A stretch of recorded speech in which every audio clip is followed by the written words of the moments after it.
Hey guys, Professor Bill, Comic Book University, and the Magnificent Miss Marvel, issue number 7. I'm going to give you 5 things about this comic book after I tell you who made it. So, we got writer Saladin Ahmed, artist Joey Vasquez, color artist Ian Herring, letters VC's Joe Caramagna, cover Edward Petrovic, and the graphic designer is Carlos Lau, baby. So, we got number 1, Abu on a cane. Look, man.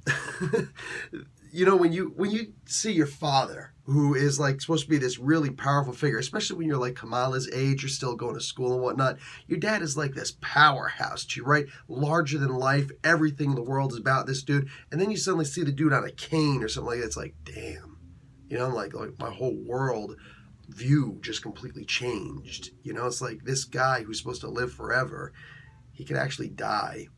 I know we've been talking about Kamala dying. It's been in the book for a while, but actually seeing him on a cane all of a sudden, yeah, it's a pretty big thing. Let's talk about number 2 on this book, the flirting.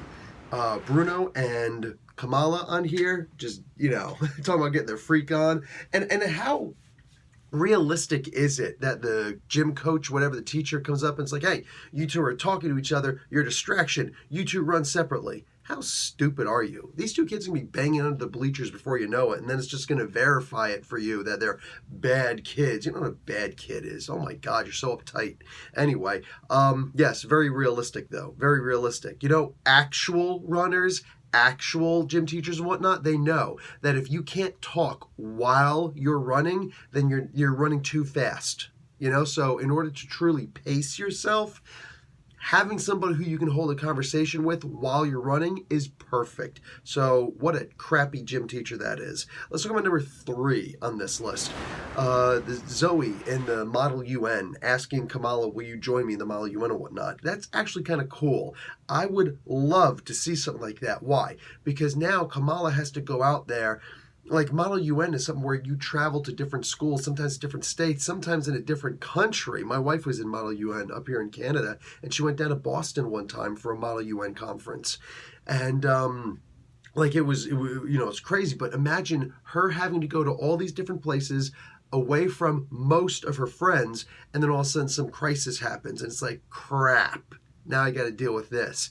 But she does have a costume that could change colors, so she could look like an entirely different superhero. But maybe it would also be that chance that some people could start realizing who she is. Look, all I'm saying is the opportunities are endless if she's got an extracurricular activity in school that allows her to travel to different places, almost like Spider-Man Homecoming. Anyway, let's talk about number 4 on this list, and that is zombies.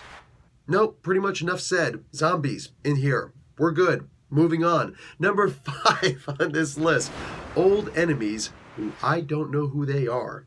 Yeah, that's always a bad thing. Look, I'm 7 issues deep in this comic book, and all of a sudden you bring up this character and then another character on top of that who apparently Kamala's got an interesting history with. I've never read the book before. I've read the first 1 or 2 volumes. I think I might have read the second volume of the original Kamala Khan Miss Marvel. I never read recent stuff by G. Willow Wilson. I never read any of that stuff. So you throwing these enemies at us and not giving any kind of an explanation as to who they are, but apparently there's a deep history here, that's troubling for new readers. Just, one of the things I was going to say about this comic book was it's a good jumping on point until I got to the end. And no, this is a horrible jumping on point. Just saying. Professor Bill, Comic Book University. Class dismissed.